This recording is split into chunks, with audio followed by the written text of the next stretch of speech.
Baby, have you ever laid eyes on somebody you love, really love, your best friend, your partner, your person, and quietly thought to yourself, I love you so much, but what we have in the bedroom is not enough for me anymore? You don't say it out loud. You barely let the thought finish. You swallow it. You distract yourself. You call it dramatic. You tell yourself to grow up and be grateful. But late at night, when the house is still and the silence gets loud, that same sentence crawls right back up your chest. I love you, but something in me is still hungry. Welcome to the Pillow Talk Roundtable, my loves. It's your Auntie Ci Ci, and tonight we are stepping into a truth most people are terrified to even whisper. What happens when your heart feels committed, but your body feels unsatisfied? When you have the love you always thought you wanted, the partnership, the loyalty, the shared life, but the intimacy, the passion, the way your body used to light up, has dimmed. Now listen to Auntie carefully now. This is not an episode where we shame your partner, and it's not an episode where we shame you. We're not here to decide whether you should stay or go, whether you're doing too much, or whether you should just be happy. We're here to do something much scarier and much more sacred.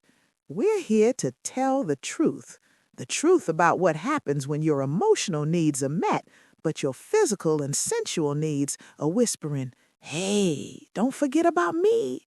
So go ahead, baby. Turn that brightness down. Let your shoulders drop.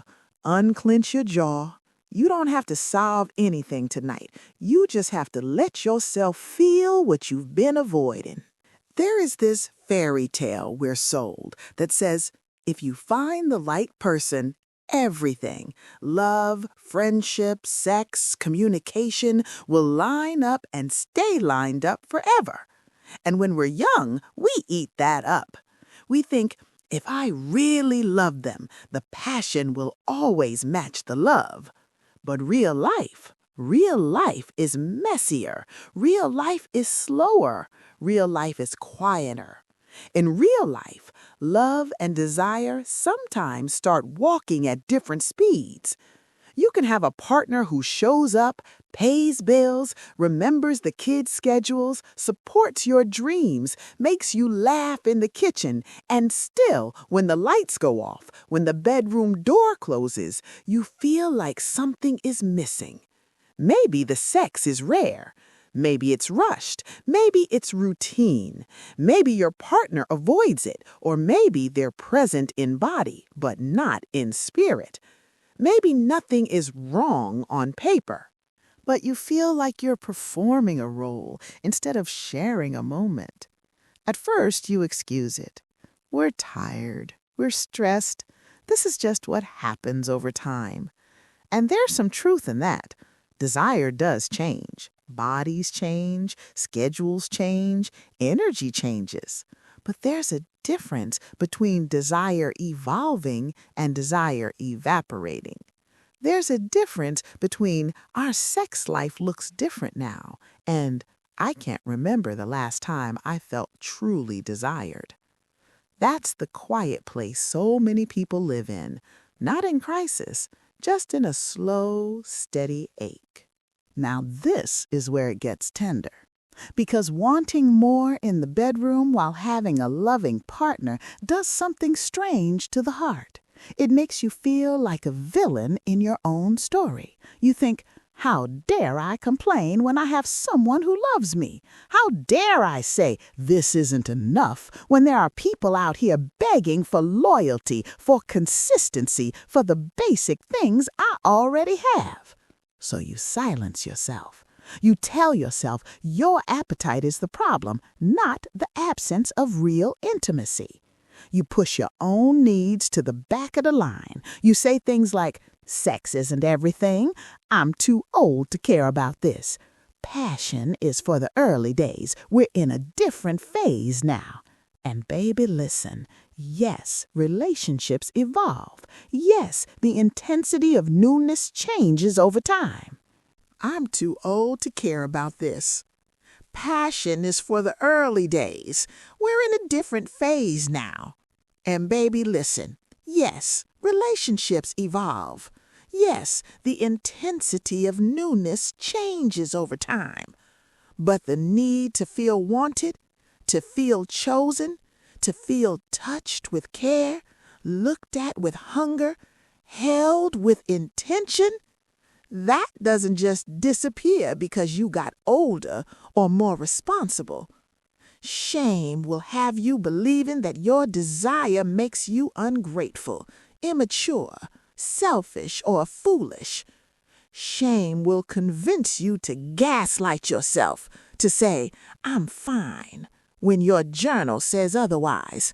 I'm okay, when your tears tell a different story. We're good when your body feels like an empty room. Let me tell you something, baby. You are not wrong for noticing the gap between what you have and what you need. Desire is not the enemy. The silence around it is. Before your mind ever admits a thing, your body has already taken notes. Your body knows when you're going along with intimacy that doesn't feed you. Your body knows when you're being touched out of duty, not desire. Your body knows when there's a moment that could have been tender, lingering, purposeful, but instead it's rushed, distracted, checked off like a to-do list. So it starts speaking up. Maybe your muscles tighten when you sense intimacy coming because you don't want to fake it again. Maybe you feel tears push up for no logical reason during or after sex. Maybe you feel a hollowness where there used to be warmth.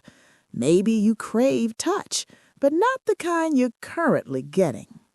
You find yourself longing for a certain kind of presence, eye contact, slowness, being seen. And when it's not there, your body deflates.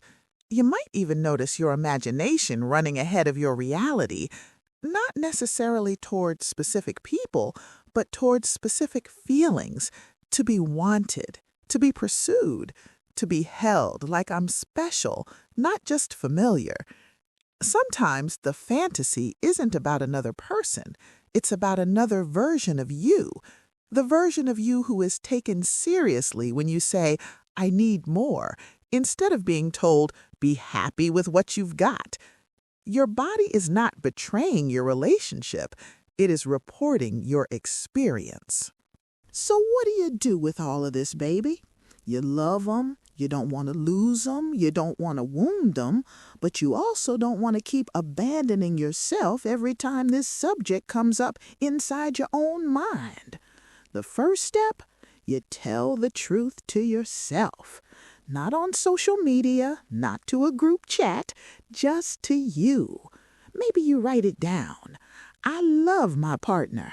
I feel safe with them. But sexually, I feel unseen, unheard, or unfulfilled. You breathe. You resist the urge to call yourself ungrateful. You sit with the discomfort. Then, when you're ready, you bring it to them with tenderness, not in the middle of an argument, not as a weapon, not as a comparison, in a calm moment. Baby, there's something on my heart that I've been afraid to bring up because I love you and the last thing I want to do is make you feel attacked. You pause. You let them look you in the eyes. I've been feeling a little hungry in this part of our relationship. I don't want just more sex. I want more connection. I want more presence. I want to feel like your lover, not just your teammate. You can even add, this isn't about you failing me. It's about me wanting us to talk about a part of our love that I miss. I want us to explore ways to feel closer again, if you're willing. Not overnight, not with pressure, just together. You're not presenting a verdict. You're extending an invitation. Now, will that be easy? No. Will there be awkwardness? Probably.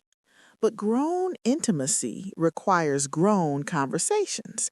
And if the person you love truly loves you back, they may not know exactly what to do at first, but your honesty will give them a chance to meet you where you are instead of guessing or thinking everything is fine when it's not. And let me say this too.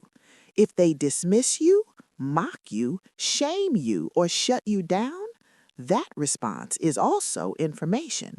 It doesn't mean you're wrong for asking. It means you're getting clarity on what's possible with this person as they are today. Clarity can be painful, but it is kinder than confusion. Take a breath with me, baby. In and out. If you've been living with that quiet thought, I love them, but the sex isn't enough anymore, I want you to leave tonight knowing this. You are not a monster. You are not ungrateful. You are not wrong for wanting a love that reaches all of you. Your heart, your mind, your spirit, and yes, your body are all part of you. You are allowed to want intimacy that feels tender, present, mutual, and alive. Desire is not the enemy. Dishonesty with yourself or with them is.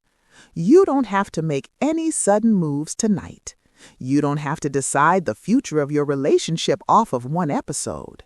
But you can decide this. I will not keep gaslighting myself about what I need just to keep everything looking fine on the outside.